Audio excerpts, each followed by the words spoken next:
একটু চোখটা বন্ধ করে ভাবেন, আপনাকে গোসল দেয়া হবে, জামাগুলো খোলা হবে। এত টাকা দিয়ে যে দামি গোসলখানা টাইলস লাগিয়ে ঘরে বানালেন, আপনার শেষ গোসলটা কি ওই দামি গোসলখানায় হবে?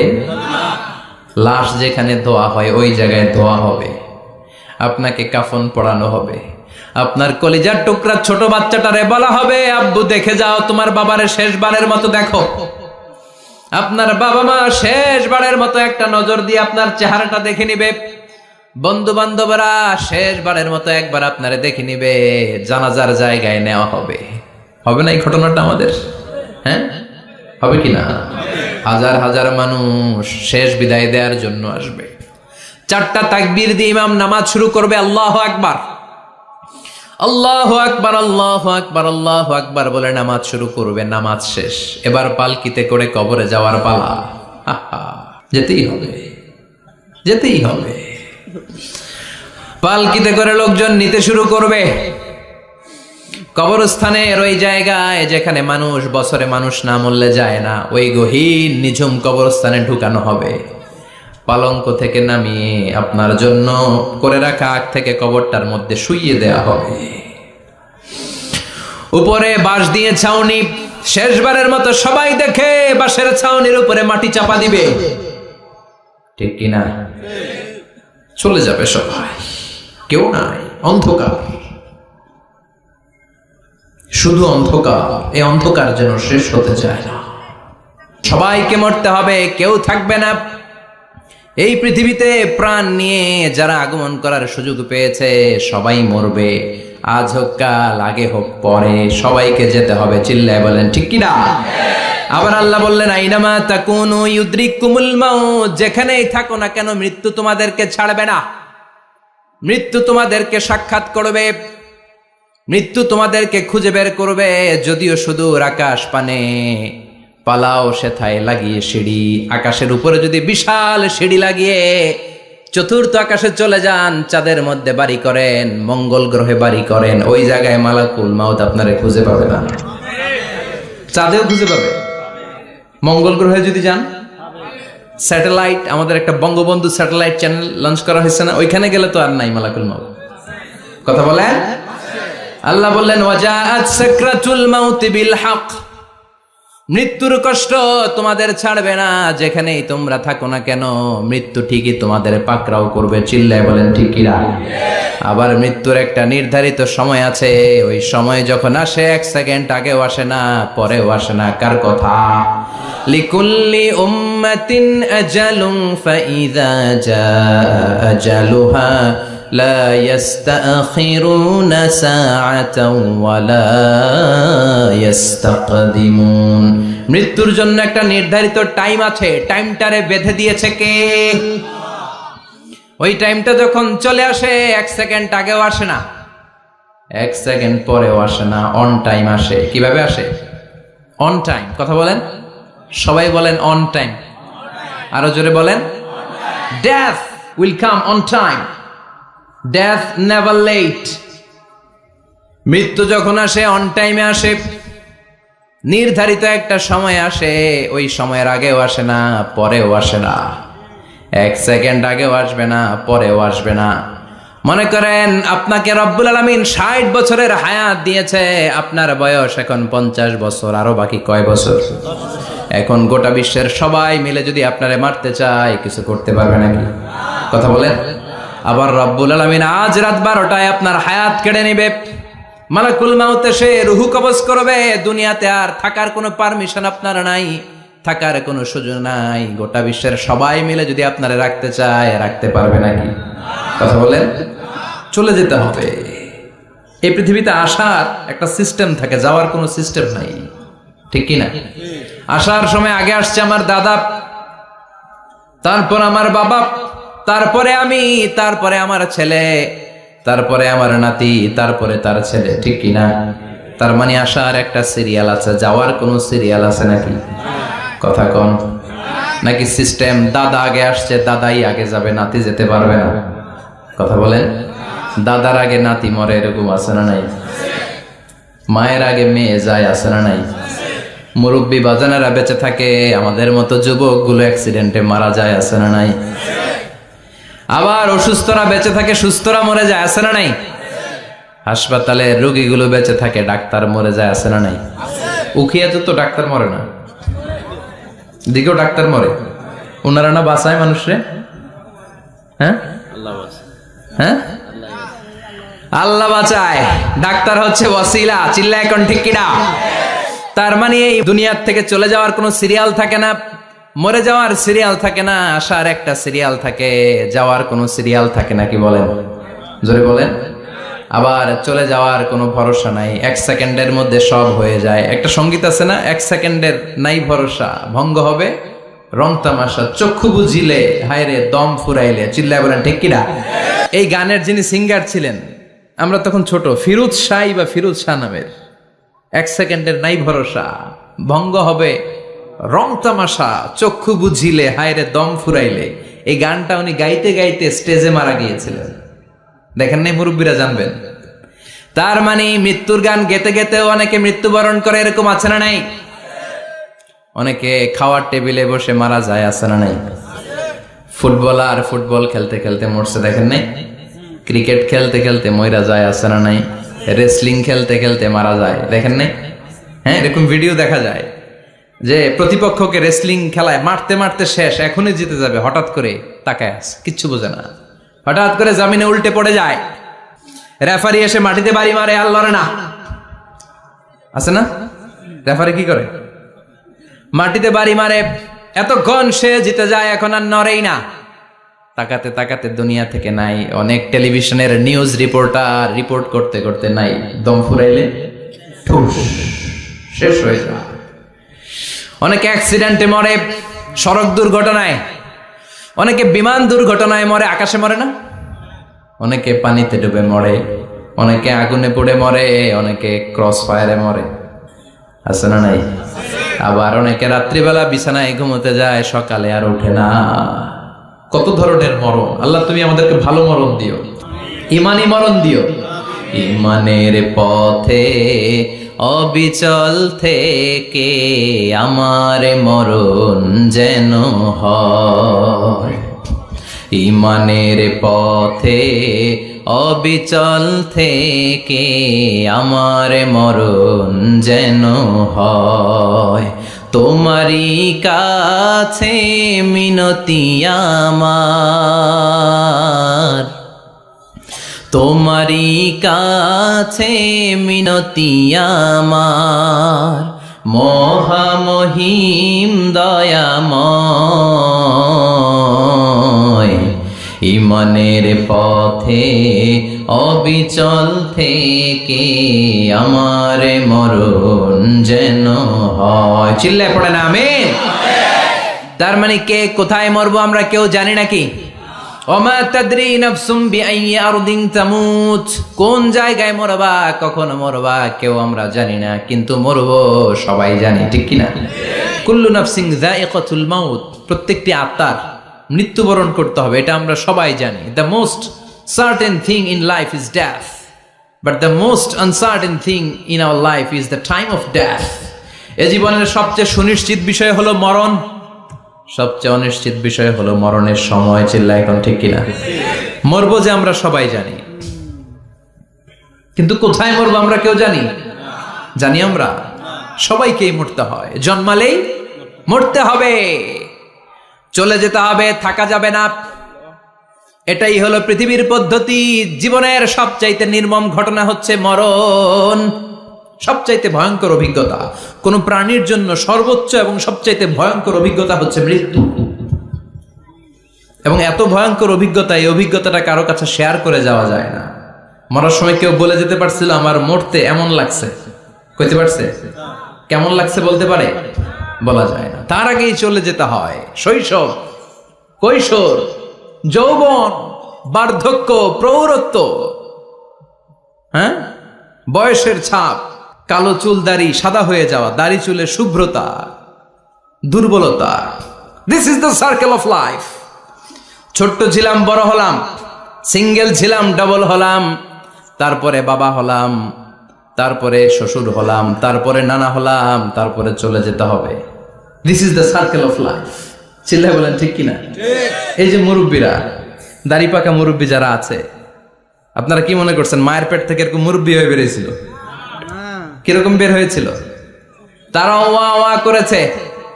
এরাও ফিডার খাইতো, এই চাচারা খায় নাই? এরাও ফিডার খেত, এরাও মায়ের বুকের দুধ খেত, এরাও ছোট্ট বাচ্চাদের মতো গরমকালে পানির মধ্যে ডুবাইতো। স্কুল ফাঁকি দিয়ে বাচ্চারা ডুবায়, আছে না নাই? উখিয়াতে এরকম নাই? ছোট্ট বাচ্চা ছিল, বড় হলো, বার্ধক্যে উপনীত হলো। This is the circle of life, চলে যেতে হবে। বিশ্বনবী বললেন আমার উম্মতি মা বাইনা সিত্তিনা ইলা সাবঈন, আমার উম্মতের গড় বয়স হলো 60 থেকে 70। এই উম্মতের গড় বয়স কত?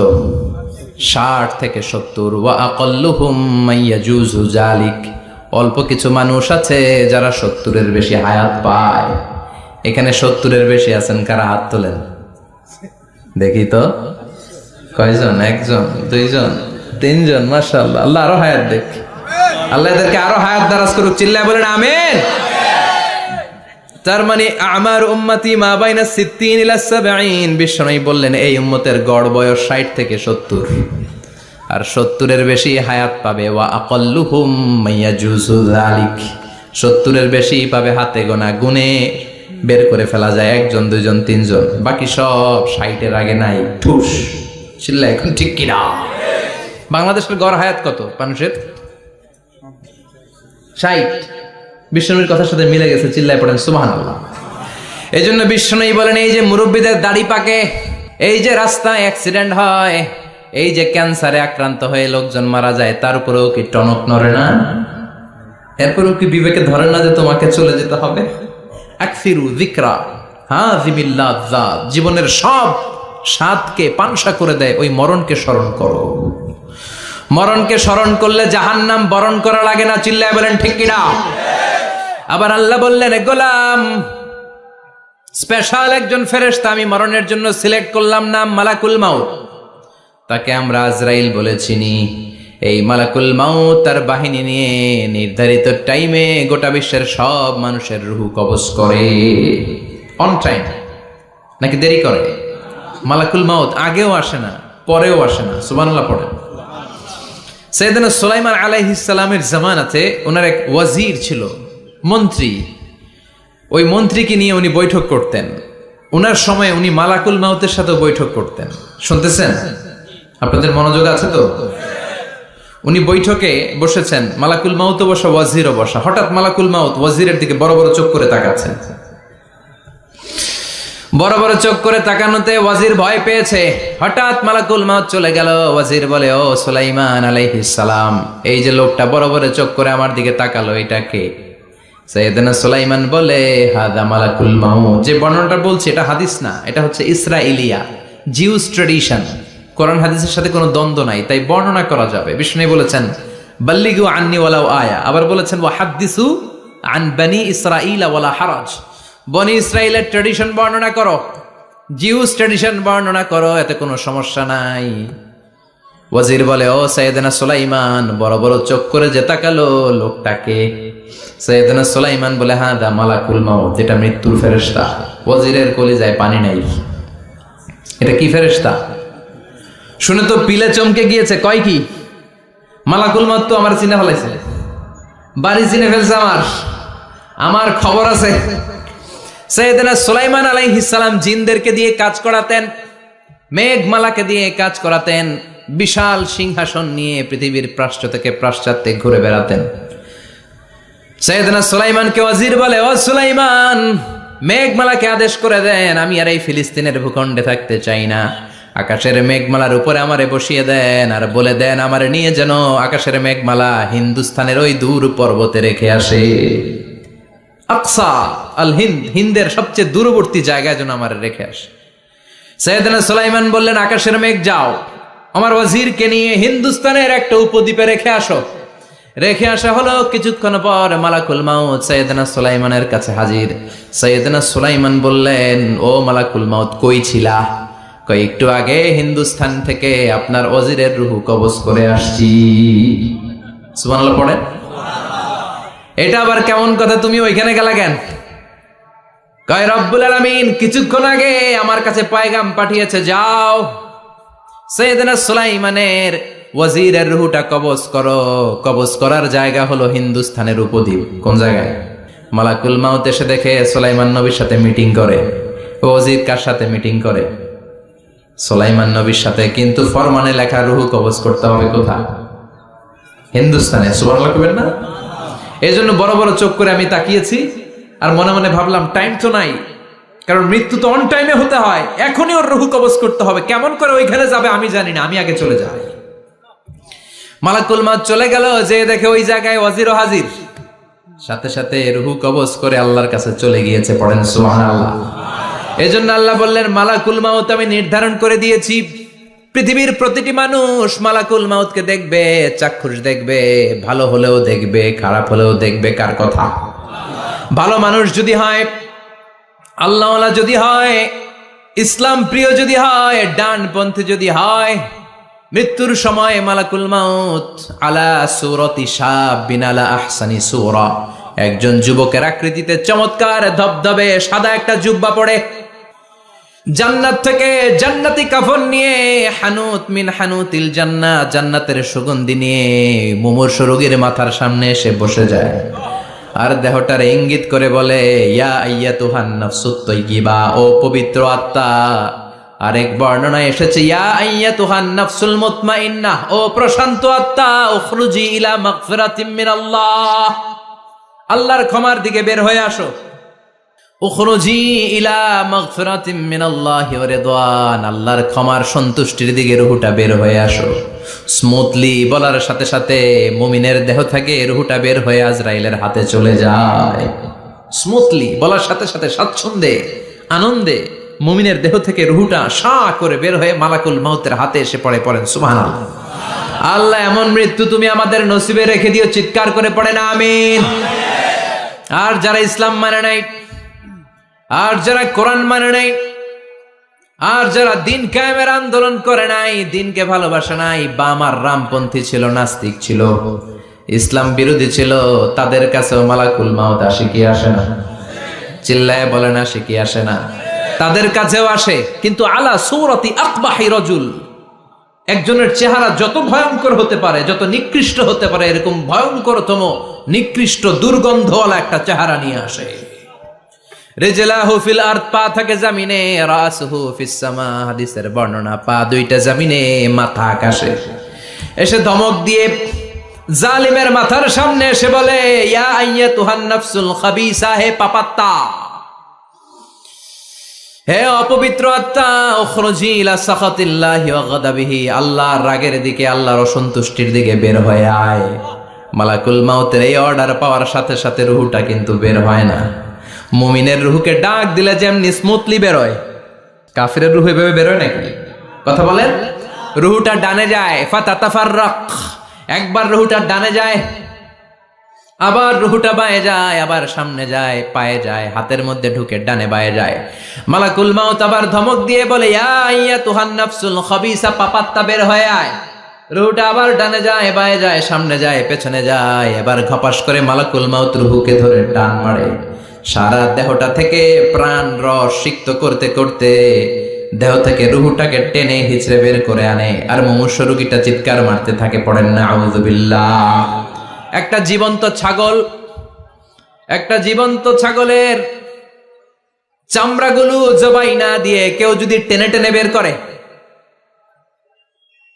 ছাগল জবাই হয় নাই কিন্তু চামড়া এক পাশ থেকে টেনে টেনে টেনে হিচড়ে আপনি গা থেকে বের করলে যত কষ্ট হয়, এর চেয়েও বেশি কষ্ট দিয়ে মালাকুল মাউত বামপন্থী আর কাফেরদের রুহুটা দেহ থেকে বের করে আনে। পড়েন না আউযু বিল্লাহ। আমাদের রুহুটা যেন আল্লাহ, মুমিনদের রুহু আপনি যেভাবে কবজ করান, ওইভাবে যেন আমাদের রুহুটা বের হয়ে আসে। আরো জোরে পড়েন আমিন। এজন্য আল্লাহ বললেন, বাল তুসিরুনাল হায়াতাদ দুনিয়া ওয়াল আখিরাতু খায়রুন ওয়া আবকা। পাগলের মতো মোহাচ্ছন্ন হয়ে এই দুনিয়াটার পেছনে ছুটে বেড়াও, এই দুনিয়া আসল নয়, আখিরাত হলো আসল। চিল্লায় বলেন ঠিক কিনা? অস্থির, আমরা ব্যস্ত দুনিয়ার লোভে আর মোহে পড়ে আমাদেরকে যে মরতে হবে, চলে যে যেতে হবে, এটা ভাবার সময় আমাদের নাই। চিল্লাই কোন ঠিক কিনা? এজন্য বলা হয় মুতু ক্বাবলান তামুতু, মরার আগে একবার মরো। হাসিবু ক্বাবলান তুহাসাবু আলাইক, তোমার হিসাব কিয়ামতের দিন করার আগে তুমি তোমার হিসাব করো। জীবনে কি কি পাপ করেছি আমি জানি, আমার চেয়ে ভালো কেউ জানে না। চিল্লায় বলেন ঠিক কিনা? কি কি অন্যায় করেছি আমার হৃদয়ের মধ্যে কথাগুলো আছে না নাই? পৃথিবীর কেউ না জানলেও আমি জানি কি জানি না? পৃথিবী না জানুক আমি তো জানি, আমি কি পাপ করেছি হায়। পৃথিবী না জানুক আমি তো জানি, আমি কি পাপ করেছি হায়।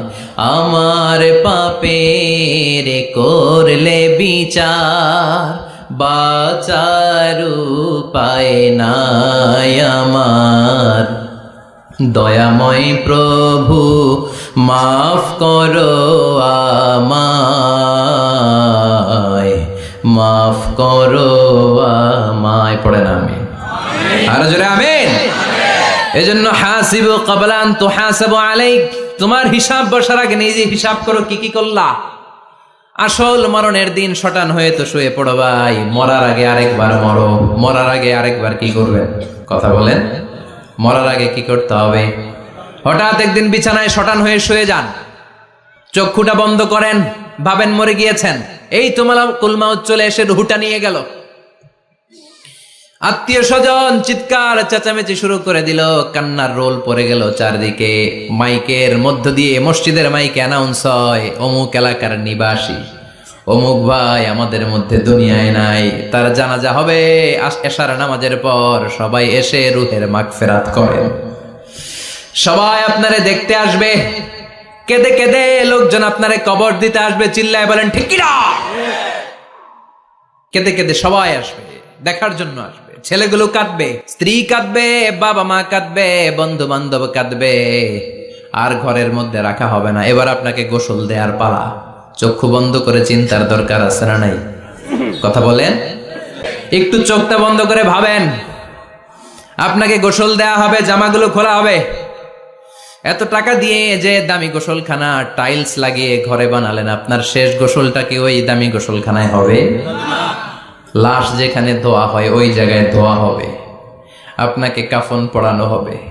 আপনার কলিজার টুকরা ছোট বাচ্চাটারে বলা হবে, আব্বু দেখে যাও তোমার বাবারে শেষবারের মতো দেখো।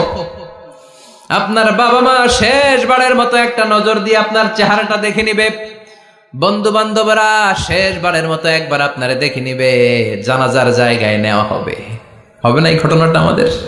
হ্যাঁ, হবে কি না? হাজার হাজার মানুষ শেষ বিদায় দেওয়ার জন্য আসবে। চারটা তাকবীর দিয়ে ইমাম নামাজ শুরু করবে। আল্লাহু আকবার, আল্লাহু আকবার, আল্লাহু আকবার, আল্লাহু আকবার বলে নামাজ শুরু করবে। নামাজ শেষ, এবার পালকিতে করে কবরে যাওয়ার পালা। যেতেই হবে, যেতেই হবে। পালকিতে করে লোকজন নিতে শুরু করবে। কবরস্থানের ওই জায়গায় যেখানে মানুষ বছরে মানুষ না মরলে যায় না, ওই গহীন নিঝুম কবরস্থানে ঢুকানো হবে। পালঙ্ক থেকে নামিয়ে আপনার জন্য করে রাখা আগ থেকে কবরটার মধ্যে শুইয়ে দেয়া হবে। উপরে বাঁশ দিয়ে ছাউনি, শেষবারের মতো সবাই দেখে বাঁশের ছাউনির উপরে মাটি চাপা দিবে। ঠিক কিনা? চলে যাবে সবাই, কেউ নাই, অন্ধকার, শুধু অন্ধকার। এই অন্ধকার যেন শেষ হতে চায় না। এই ঘটনা ঘটবে না আমাদের? কথা বলেন, ঘটবে কিনা? এজন্য মরার আগে এগুলো চিন্তার দরকার আছে না নাই? মরার আগে আরেকবার মরার দরকার আছে না নাই? এজন্য রব্বুল আলামিন বলেন, বাল তুসিরুনাল হায়াতাদ দুনিয়া ওয়াল আখিরাতু খায়রুন ওয়া আবকা। এই দুনিয়ার জীবনটাকে তোমরা আসল জীবন মনে করো, এটা আসল জীবন নয়। আসল জীবন হলো কবরের জীবন। চিল্লায় বলেন ঠিক কিনা? আল্লাহ তোমার এই দুনিয়ায়, আল্লাহ তোমার এই দুনিয়ায় কেউ আসে কেউ চলে যায়।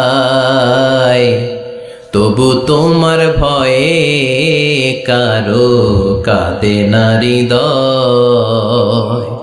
এই দুনিয়াতে আমার বদলে গেল মন, চারিদিকে দেখি শুধু সুখেরই স্বপন। ভাবলো না মন আল্লাহ ছাড়া,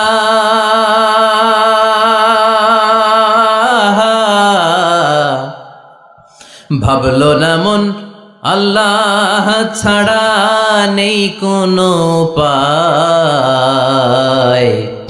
তবু তোমার ভয়ে কারো কাঁদে না হৃদয়। ঠিক কিনা? আসে আর চলে যায়।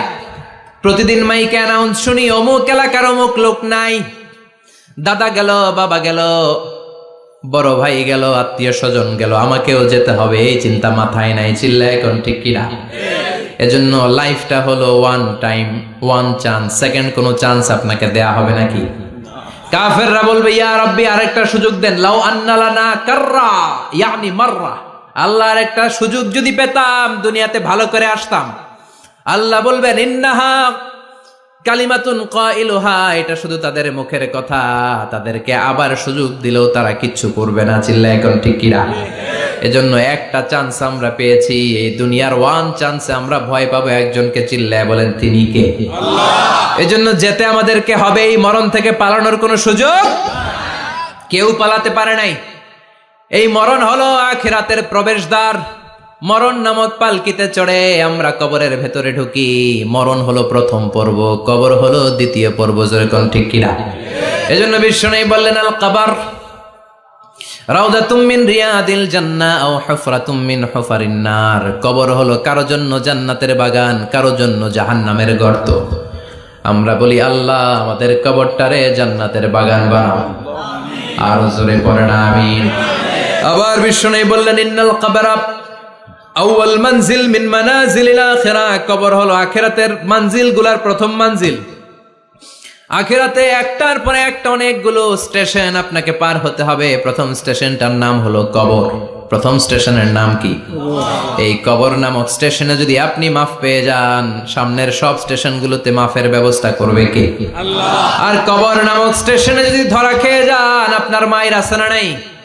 লাশটাকে যখন রাখা হয়, লাশটা চিনে কে আমারে রাখলো, কে আমাকে ধৌত করলো, কে আমারে কাফন পড়ালো। এজন্য বিষ্ণুই বলেছেন, মুমূর্ষের সামনে বসে বসে পড়ো, লা ইলাহা ইল্লাল্লাহু মুহাম্মাদুর রাসূলুল্লাহ। লাকিনু মাউতাকুম, লা ইলাহা ইল্লাল্লাহ। মুমূর্ষের সামনে দাঁড়িয়ে দাঁড়িয়ে পড়ো, লা ইলাহা ইল্লাল্লাহ।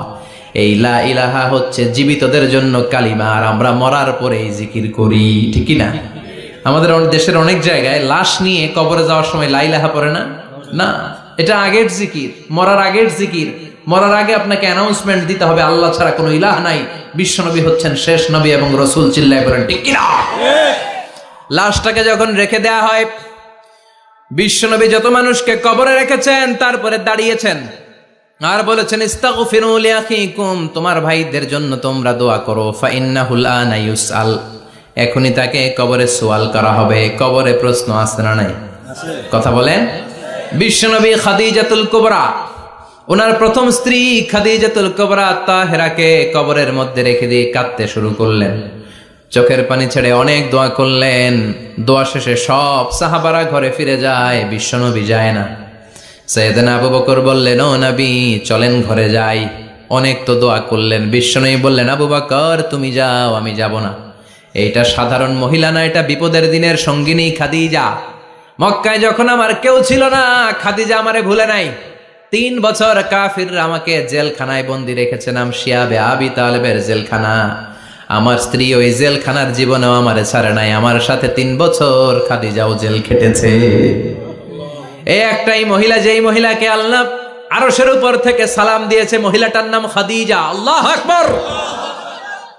আমার সব সন্তান আল্লাহ খাদিজার পেট থেকে দিয়েছে। ফাতেমাতুজ জোহরা খাদিজার মেয়ে, জাইনাব খাদিজার মেয়ে, উম্মে কুলসুম খাদিজার মেয়ে, রুকাইয়া খাদিজার মেয়ে, আবুল কাসেম বিশ্বনবীর ছেলে খাদিজার ছেলে, আব্দুল্লাহ যাকে তাইয়্যিব এবং তাহের নামে আমরা চিনি, সেও খাদিজার ছেলে। সুবহানাল্লাহ। ও আবু বকর, আমার এই কলিজার টুকরা প্রিয়তমা খাদিজারে রেখে দিয়ে কেমনে বাসায় যায়? তুমি যাও, আমি দাঁড়িয়ে থাকবো। এখনই মুনকার নাকির এসে খাদিজারে প্রশ্ন করবে, আমি দেখব খাদিজা উত্তর দিতে পারে কিনা। আর প্রশ্নের উত্তর যদি ভুল করে ফেলে, কবরের উপর থেকে আমি নিজে প্রশ্নের উত্তর দিয়ে দেব। এজন্য কবরের আযাব থেকে বিশ্বনবী পানাহ চেয়েছেন। বিশ্বনবী বলেছেন, আল্লাহুম্মা ইন্না নাউযু বিকা মিন আযাবিল কবর। ও আল্লাহ, কবরের আযাব থেকে তুমি আমাদেরকে বাঁচাও। পড়েন আমিন। কবরে মুমিনদেরকে 4টা প্রশ্ন করা হবে, কাফিরদেরকে 3টা প্রশ্ন। চিৎকার করে বলেন, মুমিনের প্রশ্ন কয়টা? আর জোরে বলেন। প্রথম প্রশ্ন, মার রব্বুক, তোর রবের নাম কি? আমরা কি বলবো? আল্লাহ আমারে রব, এই রবি আমার সব, দমে দমে তনু মনে তারি অনুভব। আল্লাহ আমারে রব, এই রবি আমার সব। পড়েন আমিন।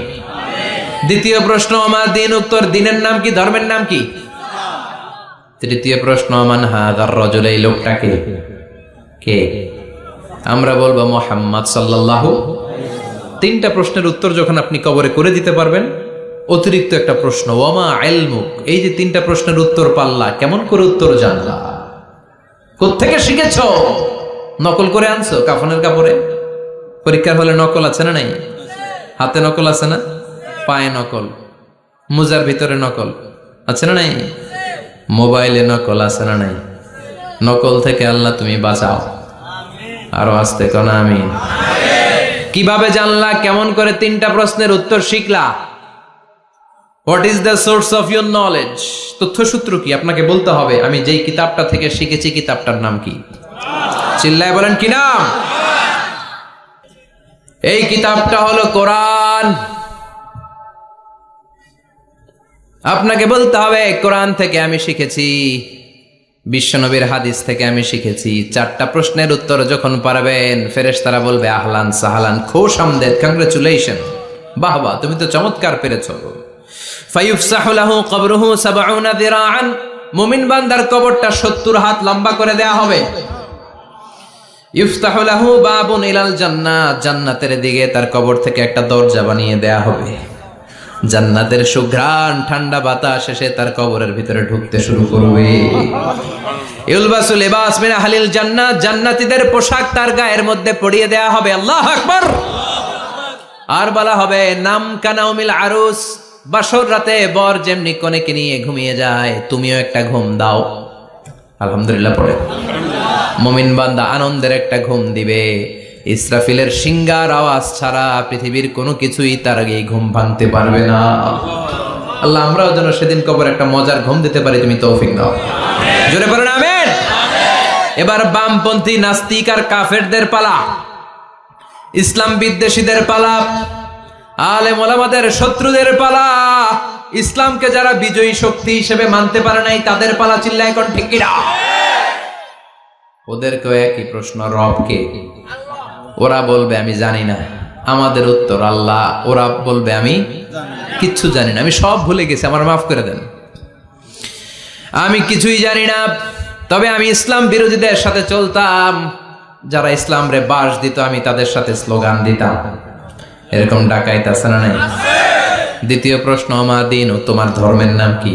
কয় আমার ধর্ম নাই, আমার ধর্ম কর্ম নাই, আমি খালি দুনিয়া কে মজা লেলো, দুনিয়া তোমারই হ্যায়, আমি খালি দুম্মা চলে দুম। আছে না নাই?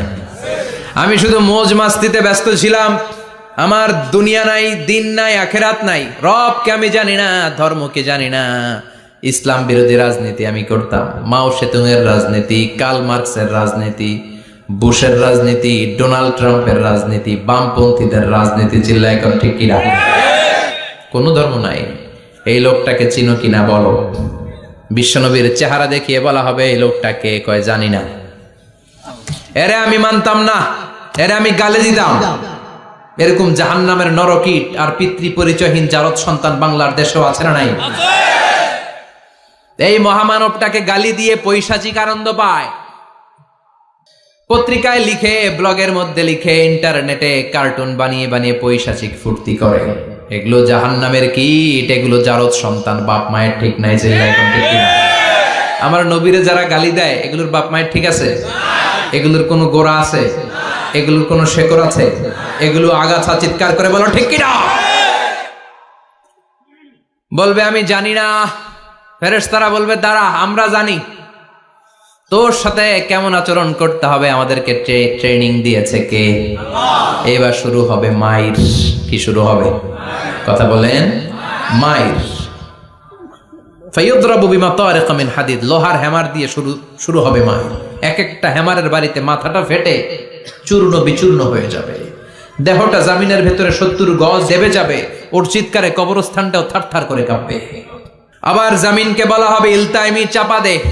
জামিনে ঢুকে যাওয়ার পরে জামিনের এ পাশ থেকে একটা চাপা, মাটি চাপা, বাম দিক থেকে মাটি চাপা, 2 চাপায় ডান দিকের পাজর বায়ে চলে যাবে, বাম দিকের পাজর ডানে চলে আসবে, ওর চিৎকারে কবরস্থানটা থার থার করে কাঁপবে। আল্লাহ এই ধরনের পরিস্থিতি থেকে তুমি আমাদেরকে বাঁচাও। আরো চিৎকার করে বলেন আমিন। এজন্য কবরের এই প্রস্তুতি নেওয়ার দরকার আছে না নাই? কোরআনের পক্ষে থাকার দরকার আছে না নাই? ইসলামের পক্ষে থাকার দরকার আছে না নাই? ইসলামী আন্দোলনের সাথে থাকার দরকার আছে না নাই? ইসলামের বিজয় চাওয়ার দরকার আছে না নাই?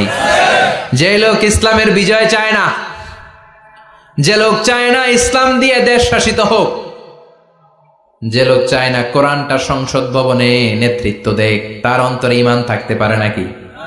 চিল্লায় বলেন পারে? যে ঈমান প্রয়োজনে জ্বলে ওঠে না, যে ঈমান সত্যনের কথা বলে না,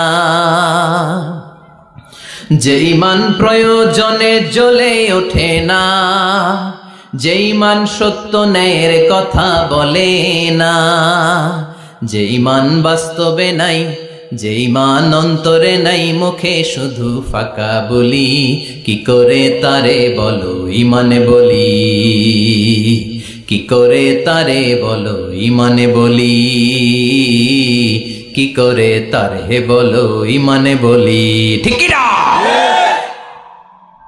যে ঈমান দিন কায়েমের আন্দোলনের ধার ধারে না, যে ঈমান লেবাসধারী কোরআন হাদিস তাও পড়ে না, যে ঈমান খাজার নামে মাজার করে ফুলুস কামায়, আছে না নাই? উখিয়াতে নাই? উখিয়াতে মাজার আছে নাকি? সাগর পারে এগুলো থাকে? এগুলোর সাথে ইসলামের সম্পর্ক আছে? কথা বলেন আছে? যে ঈমান খাজার নামে মাজার গড়ে ফুলুস কামায়, যে ঈমান শিরকিয়াতের আমল করে ভীত না হয়, যে ঈমান বাস্তবে নাই, যে ঈমান ময়দানে নাই, মুখে শুধু কথার কলি, কি করে তারে বলো ঈমানে বলি, কি করে তারে বলো ঈমানে বলি, কি করে তারে বলো ঈমানে বলি, চিল্লায় বলেন ঠিক কি না? এজন্য ঈমানের দাবি হচ্ছে অন্যায়কে প্রতিরোধ করতে হবে, হকের পক্ষে থাকতে হবে। এটাই তো মুমিন, যে ইসলামকে বিজয়ী শক্তি হিসেবে দেখতে চায়, যে কোরআনের আইন চায়, যে কোরআনের রাজ চায়। চিল্লায় বলেন ঠিক কি না? এজন্য আমরা আল্লাহর কাছে কামনা করি, আল্লাহ তুমি আমাদেরকে ঈমানের মৃত্যু দাও, তুমি আমাদেরকে কবরের সব প্রশ্নগুলো সহজ করে দাও। পড়ে না আমিন? আরো জোরে পড়ে না আমিন? এজন্য আল্লাহ বললেন বাল তুসিরুনাল হায়াতাদ দুনিয়া ওয়াল আখিরাতু খায়রু ওয়া আবাকা। ও আমার গোলাম, দুনিয়ার এই জীবনটাকে তোমরা আসল জীবন মনে করো, এই জীবন কিন্তু আসল জীবন না, আসল জীবন হলো আখিরাতের জীবন। কোন ঠিক কি না? এই জন্য মৃত্যু থেকে যতই পালাও, পালিয়ে বেঁচে থাকতে পারবা নাকি? পারা যাবে? চিল্লায় বলেন। কোন নবীরা পারছে? আদম আলাইহিস সালাম মৃত্যু থেকে বেঁচে গেছে না? মরছে? কথা বলেন না। উনি পৃথিবীর একমাত্র মানুষ যিনি জানতেন যে উনি কতদিন বাঁচবেন। সুবহানাল্লাহ। উনি জানতেন উনি কতদিন বাঁচবেন।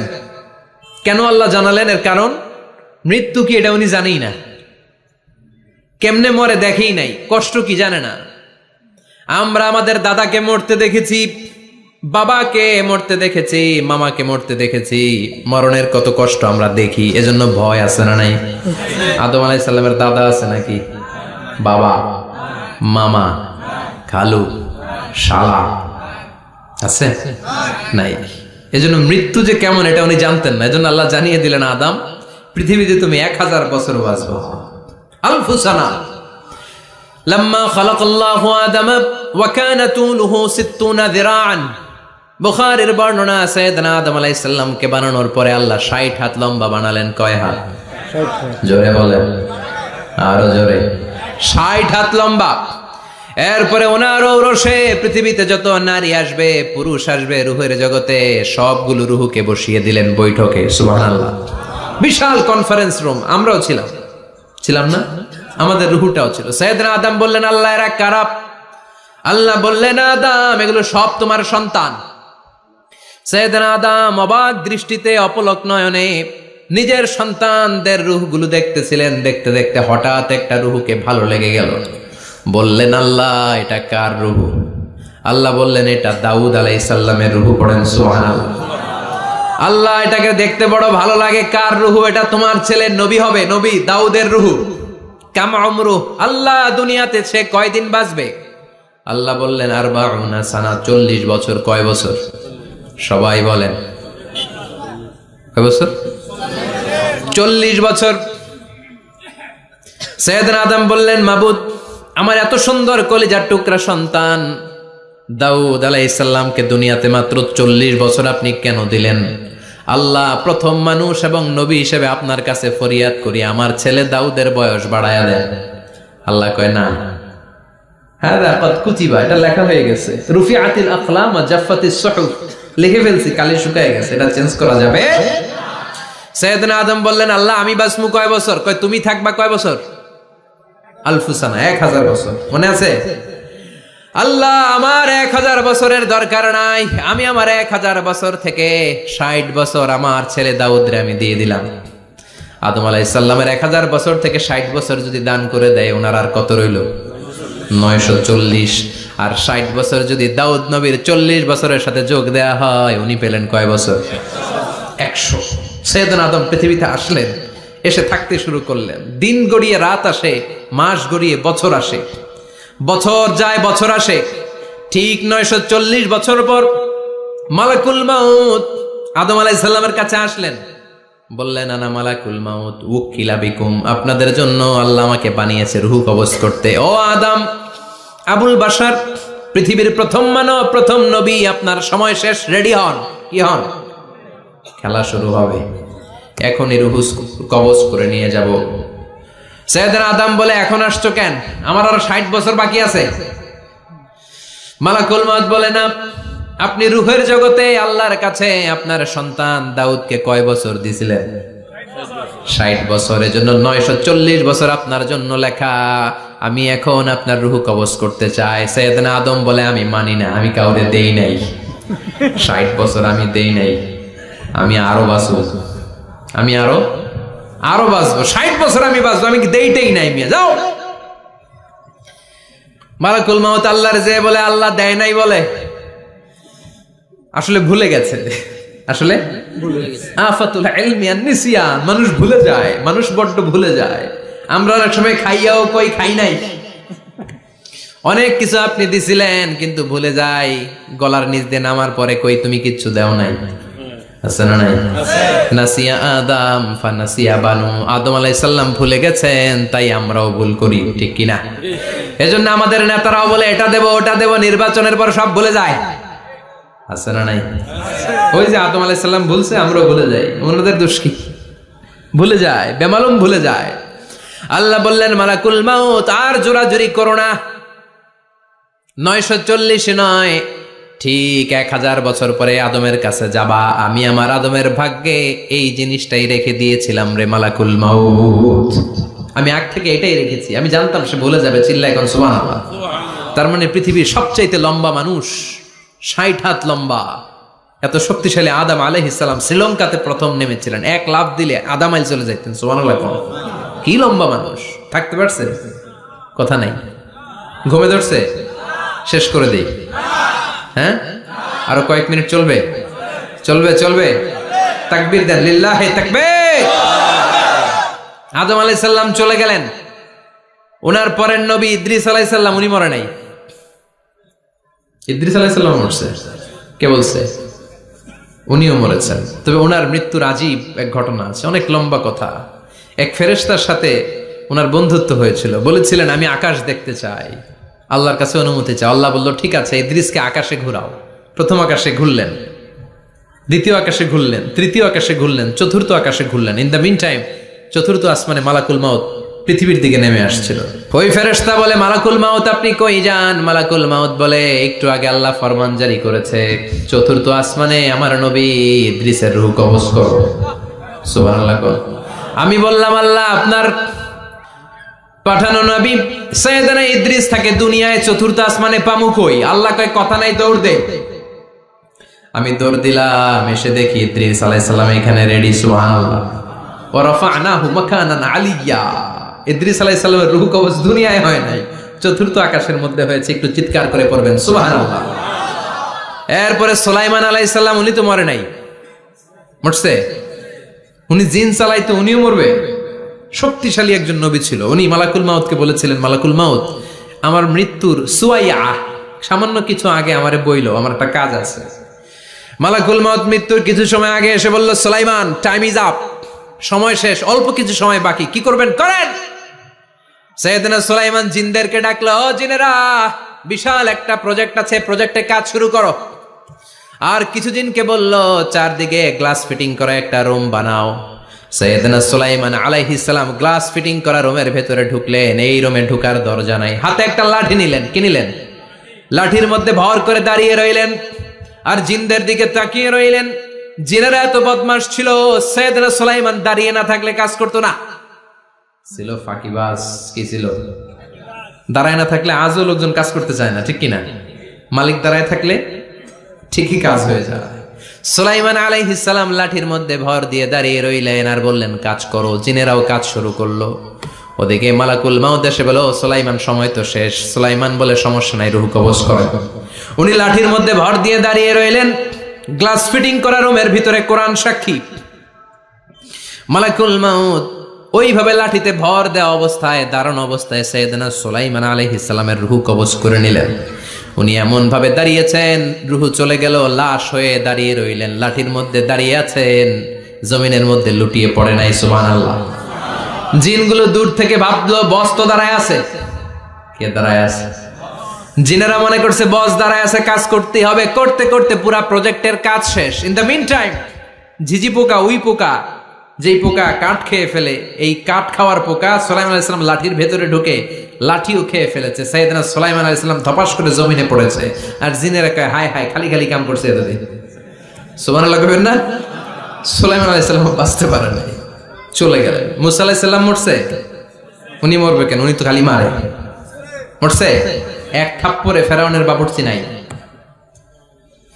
মুখের আগে হাত চলতে কয়েকজন, এর মধ্যে মুসা আলাইহিস সালাম আছে না নাই?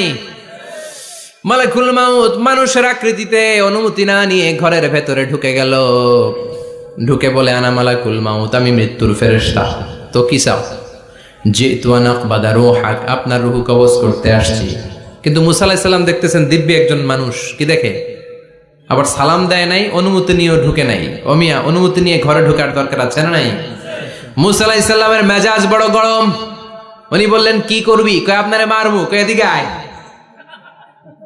মালাকুল মাউত মনে মনে ভাবে, এতদিন সব মানুষগুলো আমারে দেখলে দিত দৌড়, আজকে মনে হয় আমারে দিতে হবে দৌড়। এক পা গায়ে দুই পা পেছায় সাহস করে সামনে গেলেন। আবার মুসা আলাইহিস সালাম দিলেন এরকম থাপ্পড়। ফাসাক্কাহু ফাফাকু আইনা, বুখারীর বর্ণনা, এক থাপ্পড়ে চোখ নাই। ঠিকই মালাকুল মাউত দৌড়, এক দৌড়ে আল্লাহর কাছে। আল্লাহ বললেন রাখো, এটা মুসা আলাইহিস সালাম, তার মেজাজ বড্ড গরম, আমাকে কথা বলতে হবে। আল্লাহ বললেন মুসা, বুখারীর বর্ণনা, গরুর পিঠের উপর হাত রেখে দাও। রাখা হলো। তোমার হাতের নিচে গরুর যত পশম, প্রত্যেক পশমের বিনিময়ে এক এক বছর করে হায়াত বাড়িয়ে দিলাম। মুসা আলাইহিস সালাম অনেক চালাক নবী। উনি বললেন আল্লাহ, আমার হাতের নিচে যদি গরুর 2000 পশম থাকে, তার মানে 2000 বছর হায়াত বাড়িয়ে দিলেন। কিন্তু এক্সট্রা হায়াত যখন শেষ হয়ে যাবে, এরপরে কি হবে? আগে ওইটা বলেন। আল্লাহ বললেন সুম্মাল মাউত, তারপরে তো মুসা মরতেই হবে, আসতেই হবে। সাইয়েদনা মুসা আলাইহিস সালাম বললেন ফাল আনা, তাহলে আর দেরির দরকার নাই, এখনই আমি আপনার কাছে চলে যেতে চাই। মালাকুল মাউত মুসা আলাইহিস সালামের রূহ নিয়ে উড়াল দিলেন। সুবহানাল্লাহ। বাঁচতে পারছে? বিশ্বনবী মরে নাই, উনি ইন্তেকাল করেছেন। চিল্লায় এখন ঠিক কিনা? ইন্তেকালের আগে বিশ্বনবী প্রচন্ড অসুস্থ হলেন। মা আয়েশারে ডেকে বললেন, আয়েশা, মনে হয় আমি বাঁচবো না। ওই যে খায়বার বিজয়ের দিন, খায়বার দুর্গ বিজয় করার পরে এক ইহুদি মহিলা আমার দাওয়াত দিয়েছিল। ওই দাওয়াত খেতে যাওয়ার পরে গোশতের মধ্যে বিষ মাখানো হয়েছিল রে আয়েশা। ওই বিষ মাখানো খাসির গোশত খেয়ে যে ব্যথা আমার পেটে উঠেছিল, আজ আবার সেই ব্যথা উঠেছে। বিশ্ব নবী ওই বিষ খাওয়ানো গোশতের কারণে ইন্তেকাল করেছেন। তার মানে বিশ্ব নবী শাহীদ। জামা আল্লাহু বাইনা নবুওয়া ওয়া শাহাদা। আল্লাহ বিশ্ব নবীকে শুধু নবী বানায় নাই, শহীদ হিসেবেও কবুল করেছে। সুবহানাল্লাহ কবেন না? প্রচন্ড অসুস্থ, উনি ছাড়া মসজিদে নববীতে কেউ ইমামতি করার সাহস পায় না। বিশ্বনবী বললেন, আবু বকর তুমি যাও। আবু বকরও যায় না। বিশ্বনবী বললেন, পানি আনো। বিশ্বনবী পানি দিয়ে ওযু করলেন। ওযু করে কয়েকজন সাহাবীকে ধরে উঠতে চাইলেন, আবার ধপাস করে বেহুশ হয়ে পড়ে যায়। বিশ্বনবী উঠতে পারে না। আবার বললেন, ঠান্ডা পানি আনো। পানির ভেতরে বিশ্বনবী 2 হাত ঢুকিয়ে দিয়ে ঠান্ডা ভিজা হাত দিয়ে চেহারার মধ্যে মাসে করলেন আর বললেন, ইন্নালিল মাউতি লা সাকারাত। হায়রে মৃত্যুর কি যন্ত্রণা, হায়রে মৃত্যুর যে কি কষ্ট। ও মিয়া, বিশ্বনবী যদি মৃত্যুর কষ্টে কাতরায়, আমাদের অবস্থা কি? আমাদের নসিবে কি আছে? আল্লাহ তুমি বাঁচাও, পড়ে না আমিন। বিশ্বনবী কাঁদছেন, সাহাবারা একের পর এক দেখতে আসে। কান্নার রোল পড়ে গেল চারদিকে। বিশ্বনবীর কলিজার টুকরা নয়নের পুটুলি সাইয়্যিদাতুনা ফাতিমা বিশ্বনবীর কান্না সহ্য করতে পারে না। বিশ্বনবীকে ধরে সাইয়্যিদাতুনা ফাতিমা কান্নাকাটি শুরু করে দিলেন আর বললেন, ওয়া কুরবাবা, ওয়া কুরবাবা, হায় হায় আমার বাবার কি কষ্ট, আমার বাবার কি কষ্ট হচ্ছে। বিশ্বনবী বললেন, ফাতেমা তুমি কেঁদো না, আমার কষ্ট আজকের পরে আর থাকবে না। আজকে তোর বাবার সব কষ্ট বন্ধ হয়ে যাবে। কি যেন কানে কানে বললেন, ফাতেমা আরো কেঁদে দিল। আবার কানে কানে কি যেন বললেন, ফাতেমা হেসে দিল। বিশ্বনবীর ইন্তেকালের অনেক পর মা আয়েশার কাছে ফাতেমা বললেন, আমি যখন প্রথমে কেঁদেছিলাম আব্বা বলেছিল আমি আর বাঁচবো না রে ফাতেমা। আবার কানে কানে একটা কথা বলার পরে হেসেছিলাম, আব্বা বলেছিল আমার পরে আমার পরিবার বর্গের মধ্য থেকে সর্বপ্রথম তোমার সাথে আমার দেখা হয়ে যাবে রে ফাতেমা। অল্প কয়েক মাসের ব্যবধানে সাইয়্যিদাতুনা ফাতেমা উনিও ইন্তেকাল করলেন। বিশ্বনবী শোয়া থেকে উঠতে পারে না। এক সাহাবীকে দেখলেন মেসওয়াক করছে। বিশ্বনবী মেসওয়াকের দিকে তাকিয়ে রইলেন। বিশ্বনবীর নিথর দেহটা পড়ে আছে। আয়েশারে যে বলবে আয়েশা মেসওয়াক দাও, বলতে পারে না। মা আয়েশা বুঝতে পেরে মেসওয়াক আনলেন, বিশ্বনবীকে মেসওয়াক করিয়ে দিলেন। এবার বিশ্বনবী বললেন, ও আবু বকর শোনো, আল্লাহ আমাকে অপশন দিয়েছে। কি দিয়েছে? আল্লাহ বলেছে নবী আজীবন থাকতে চাইলে থাকেন, আর আসতে চাইলে চলে আসেন। আমি থাকতে না চেয়ে আল্লাহর কাছে চলে যাওয়ার ইচ্ছা করলাম। সাইয়েদনা আবু বকর কান্না জুড়ে দিলেন। বিশ্বনবী বললেন, আসসালাত আসসালাত, ও আমার উম্মতেরা নামাজ তরক করো না। ইন্তেকালের আগে বললেন নামাজ ছেড়ে দিও না। আর বললেন, ওয়ামা মালাকাত আইমানুকুম, তোমাদের অধীনস্থ কর্মচারীদের সাথে খারাপ আচরণ করো না। ঘাম শুকানোর আগে পয়সা দিয়ে দিও। আর হাত দুটো উঁচু করে বললেন, আল্লাহুম্মা ইলার রাফিকিল আলা, ও আল্লাহ আমি আপনার কাছে যেতে চাই। এই কথাটা বলে বিশ্বনবীর হাত দুইটা থপাস করে জমিনে পড়ে গেল। বিশ্বনবীও চলে গেলেন। থাকতে পেরেছে কেউ? চিল্লায় বলেন। এজন্য আমরা আল্লাহর কাছে ইমানি মৃত্যু চাই। কি মৃত্যু? আমরা উত্তম মৃত্যু চাই। চিল্লায় বলেন কি মৃত্যু? এজন্য মরণের আগে ইমান নিয়ে মরার দরকার আছে না নাই? বিশ্বনবী দোয়া করতেন, আল্লাহুম্মা রযুকনা হুসনাল খাওয়াতিম, ও আল্লাহ আমাদের শেষটা যেন ভালো হয়। শেষ কথা বলি, এদিকে তাকা, মনোযোগ আছে? বলতেন আল্লাহুম্মা রযুকনা হুসনাল খাওয়াতিম, ও আল্লাহ আপনি আমাদেরকে ইমানের মৃত্যু দেন, আমাদের শেষটা ভালো করেন। কারণ সব ভালো তার শেষ ভালো। জানেন না এটা আপনারা? সব ভালো তার শেষ ভালো। আজীবন ইসলামের পক্ষে, আজীবন নামাজি মুত্তাকি, মরার আগে কাফের হয়ে মরে, এরকম আছে না নাই? আবার আজীবন কাফের, ইসলামের বিরোধী, ইন্তেকালের আগে কালিমা পড়ে সব মাফ করায়, আছে না নাই? বিশ্বনবীর শ্বশুর আবু সুফিয়ান, নাম শুনছেন?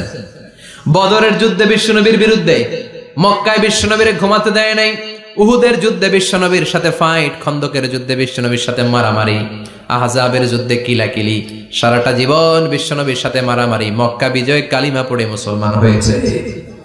গোটা জীবনে যা অন্যায় করেছে সব মাফ করে দিয়েছে কে?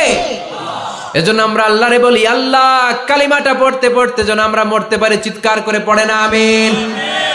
জিহাদের ময়দানে এক সাহাবা যুদ্ধ করতে লাগলেন। বুখারীর বর্ণনা, যুদ্ধ করতে করতে কাফেরদেরকে মারতে মারতে, হাদিসের ভাষ্য লা ফাযা ওয়ালা শাযা ইল্লা ইয়াদরিবুহা বিসাইফি, তার সামনে যত কাফের আসে সে কচুকাটা করে। অন্য সাহাবীরা খুশি হয়ে যায়, অন্য সাহাবীরা বলে আজকের সব সওয়াব এই সাহাবী পেয়ে যাবে। কিন্তু বিশ্বনবী হঠাৎ করে একটা কথা বললেন, ওই কথা শুনে সাহাবীরা অবাক। বিশ্বনবী বললেন হুয়া ফিন্নার, ও জাহান্নামে যাবে। কই যাবে? জিহাদের ময়দানে এক মুজাহিদ সাহাবী কাফেরদেরকে মেরে শেষ, কিন্তু বিশ্বনবী বললেন কই যাবে? কথা কয় না। এক সাহাবী কয় ঘটনা কি? এত বড় মুজাহিদ ফি সাবিলিল্লাহ কেন জাহান্নামে যাবে? আমি লুকিয়ে লুকিয়ে দেখি।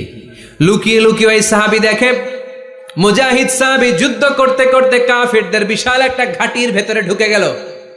মারতে মারতে মারতে মারতে হঠাৎ এক কাফেরের আঘাতে এই মুজাহিদ সাহাবীর ডান হাতটা কাটা পড়ে গেল। এবার ডান হাত দিয়ে ফিনকি দিয়ে রক্ত বের হতে শুরু করলো। মুজাহিদ সাহাবী আর যন্ত্রণা সহ্য করতে পারে না। যন্ত্রণা সহ্য করতে না পেরে কাতরাতে কাতরাতে নিজের হাতের ছুরিটাকে জমিনের মধ্যে গেড়ে দিয়ে ছুরির উপরে ঝাঁপিয়ে পড়লো।